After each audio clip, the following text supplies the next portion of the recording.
Hello guys, welcome back to our channel. This is Akanksha Anu vlogs. और कुछ time पहले जो है आपको मैंने व्लॉग्स के ज़रिए बताया भी था कि मेरे ना घुटनों में पेन था, और ये अभी से नहीं है, ये 5 महीने हो गए हैं। 24 सितंबर को पहला पेन शुरू हुआ था, और जैसे लोग नॉर्मल लेते हैं मैंने भी इसको नॉर्मल लिया कि यार ये तो पेन है, घुटनों का पेन है, चला जाएगा, हो सकता है स्ट्रेस की वजह से हो गया हो।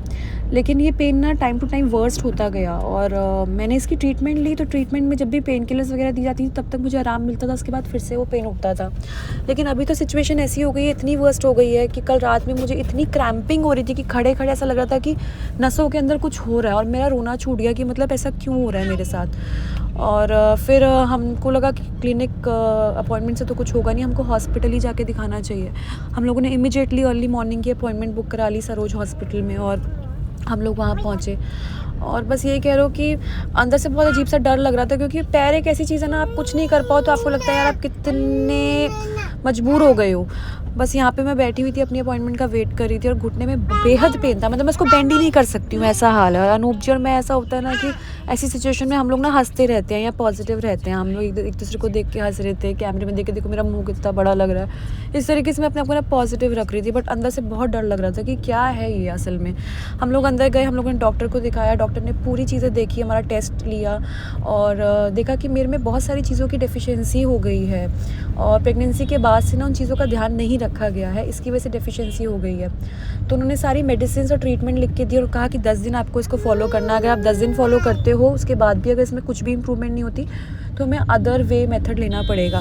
जिसको सुन के हम लोग डर गए। तो हमको ये था कि बस अभी हम 10 दिन जो भी डेफिशिएंसी हो गई है उसको पूरा करते हैं उस मेडिसिन के दौरान, और अपने आप को एक्टिव करते हैं। ऑनेस्टली गाइस, ये जो आप दिखा रहे हो ना, ये मैं इसके ऐसे उतर भी नहीं पा रही हूँ, एक स्टेप नीचे नहीं उतर पा रही हूँ, मेरा घुटना बेंड ही नहीं होता है। तो वो उसी चीज़ का जो है अभी ट्रीटमेंट चलेगा 10 दिन, और बस यही कहूँगी कि आई होप जल्दी से ठीक हो जाऊँ, क्योंकि ना तो कोई एक्सरसाइज कर पा रही हूँ ना वॉक कर पा रही हूँ, तो बहुत ही ज़्यादा ना लाचार सा फील हो रहा है ऑनेस्टली। समझ नहीं आया था क्यों उठा, मुझे लगा नॉर्मल घुटने का पेन है, मगर टाइम बीतता गया और पेन ज़्यादा होता गया।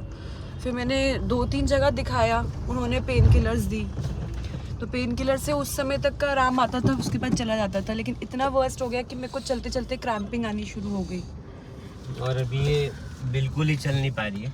अभी सिचुएशन ऐसी कि कल रात में मुझे इतनी मेजर क्रैम्पिंग्स आई है चलते हुए कि मेरे आंखों से आंसू निकल रहे थे। फिर अभी हमने सरोज हॉस्पिटल में यहाँ पे अपॉइंटमेंट ली मॉर्निंग की, और यहाँ पे हम लोग दिखाने आए। 11:30 बजे की अपॉइंटमेंट थी। बहुत सारी चीज़ों की डेफिशिएंसी थी, उसकी वजह से उन्होंने कहा पहले आप ये मेडिसिन लो, अदरवाइज अगर कुछ मेजर होगा तो फिर उसको बस वहाँ तक ना पहुँचे, अगर मेजर चीज़ें हो जाए। क्योंकि अगर हम मेडिसिन में रिकवर हो जाएगा तो अच्छी बात है, लेकिन मुझे ऐसे 3 बार मैं मेडिसिन ले चुकी हूँ, तीन डॉक्टर से।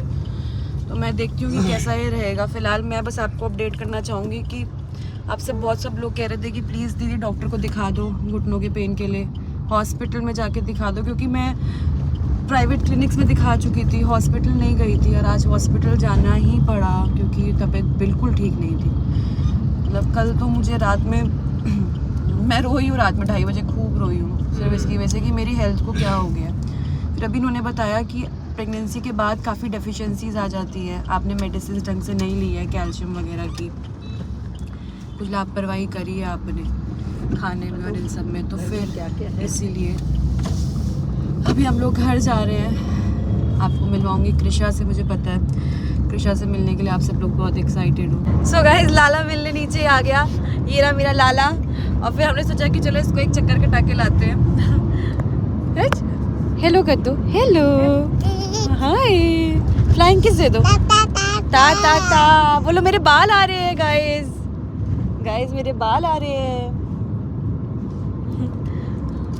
ये ना गाड़ी देख के खुश हो जाती है, उसका लगता है कहीं घूमने जा रहा है। उसके बाद हमने कृषा फ्लाइंग किस दे दो, फ्लाइंग किस दे दो। Oh my God, oh my God, आपके हेयर्स आ रहे हैं, आईज का है,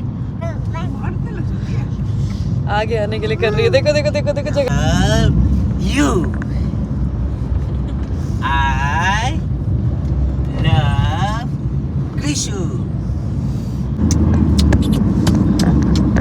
देखिए बच्चों के 1.5 साल तक निकलते ही नहीं है ना।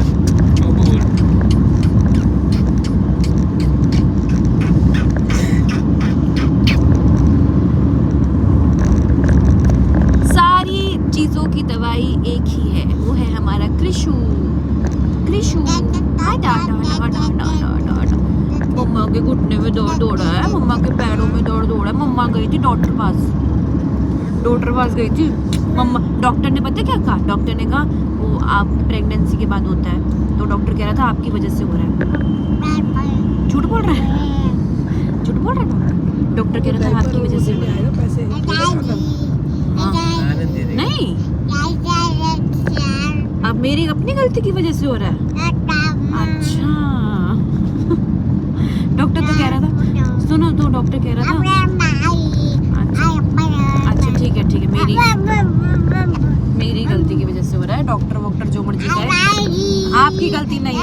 नहीं आपकी गलती ही नहीं है कोई। सारी गलती मम्मा की है।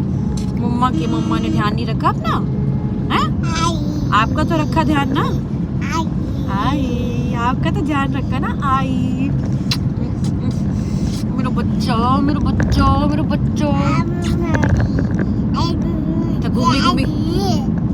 अच्छा पिजन का है, पिजन कम कर दो, पिजन को कम पिजन का ना गाइस। बस खूब सारा प्यार दो, खूब सारी ब्लेसिंग दो। जो भी डॉक्टर ने दवाइयाँ दी हैं उसको आप टाइम से खा लेना, ठीक है।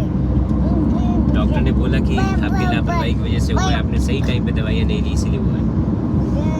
और ये काफ़ी लंबा खींच गया, ऑलमोस्ट 3 मंथ्स हो गए। 3 मंथ्स सितंबर से लेके फरवरी 5 मंथ्स 5 हो गए। महीने 5 मंथ से इनके घुटने में इतना दर्द है, चल पाना मुश्किल है। तो तुम दवाई तो चलो खा ही लेंगे, ऐसा नहीं है। मम्मी नहीं दवाई तो पलंग के पीछे फेंकती है बचपन से। हाँ, बचपन से ही पलंग के पीछे फेंकती है। ये बात आपने पहले मुझे क्यों नहीं बताई थी? हैं? मम्मी खा रही है कुछ बात करती मम्मी सुबह से ऐसी, तब से मैं तो अच्छा वो रोटी बना दी थी हमको। सब कहेंगे कितनी सारी किस्सी कर ली मम्मा ने। अभी भूख लग गई। बुड्डू मैंने एक रोटी खाई थी, मेरे को फिर दाल चावल बुड्डू मैंने कहा, जब हमको पता है मम्मी मुझे 3 दिन पुराना सब्जी दिया और कल पराठे, अब बोला कि और खाओ अभी ये। पता है दाल खाई है मैंने कल की शाम मैंने। मतलब अपने दामाद को कोई ऐसे खिलाते ये बता। 3 दिन पहले की सब्जी तुम्हारे घर में होती ही नहीं कभी। कल की सब्जी भी नहीं खाओगे तो ऐसे थोड़ी होता है। हमको कल रात की सब्जी थी। कल रात की सब्जी सुबह थोड़ी सी अगर वो तो नहीं खानी तो छोड़ देते। नहीं हमने ये तो कहा नहीं कि मेरी ये सास ने चावल के मेरा साथ भी बोली इतना यही खाओ। ध्यान रखा कि फटाफट मुझे ब्रेकफास्ट बना के दे दिया। ये बात तो है, कि 2 लड़का पराठे भूखा ना जाए। 2 पराठे हैं? खिला दिए। और पापा लगे उसमें सब्जी बनाने में कि भाई जवाई मम्मी भूखा आजकल ना भलाई जाए। का जमाना नहीं है। आजकल हाँ, नहीं है जमाना यहाँ तो भलाई। उल्टा हिसाब है इनके साथ तो। आजकल सब उल्टा है। भलाई का जमाना। अरे कभी नहीं है। गाइस ये हंसी मजाक मस्ती चलती रहेगी, लेकिन आपको क्या करना है? आपको व्लॉग में बना रहना है। ये क्या कर ले हो ये क्या कर ले हो? मिलते हैं आपसे अगली वीडियो में, तब तक के लिए do like share comment and subscribe to our YouTube channel which is Akanksha Anu vlogs. Please मेरा पैर ठीक कर दो भगवान जी, मुझे डांस ही करना है, मुझे डांस ही करना है।